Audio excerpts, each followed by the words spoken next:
Egyptian President Mohamed Morsi announces that Cairo will be cutting all diplomatic ties with Syria, closing down the embassy and pledging full support to the so-called Free Syrian Army. Morsi, who was addressing thousands of his supporters from hardline Islamic groups, said that he supports a no-fly zone over Syria. Government sources have leaked to local media that the president has made the decision to sever ties with Syria against the counsel of his top aides, who have said the move will bring an end to any attempts of mediation by Egypt. Many believe that due to internal pressures over mounting economic and political problems, Morsi is attempting to find a foreign enemy to divert Egyptians' attention. Experts believe, and the sentiment is shared by many Egyptians, that Morsi is trying to gather support to a cause ahead of the June 30th protests, when opposition is expected to come out in mass calling for early presidential elections. Regimes are using the conflict to serve their own local ends.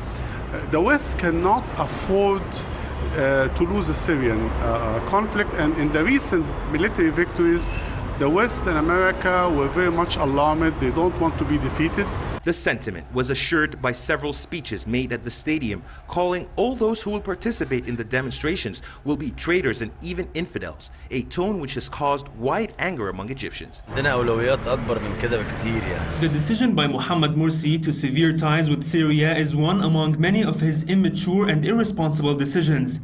I think that it was just an attempt by him to appease the anti-Morsi sentiments that are flaring up here ahead of the June 30th protests. Whatever it takes, we will not back down on our sole demand, which is early presidential elections. President Morsi himself said that those calling for protests on June 30th are loyalists to Mubarak's regime, saying that they are working against the goals of the 2011 revolution. A newly formed youth opposition group called Tamarrud, or Rebel, has initiated the call for protests on June 30th and has gained the backing of many political parties after succeeding in gathering millions of signatures on petitions from Egyptians calling for early elections. Experts believe that both Morsi's statements regarding cutting ties with Syria, as well as his warnings against protests on June 30th, has led to even further divisions among Egyptians amid growing fears of violence between anti- and Morsi pro-camps. Karim Gamaluddin, Press TV, Cairo.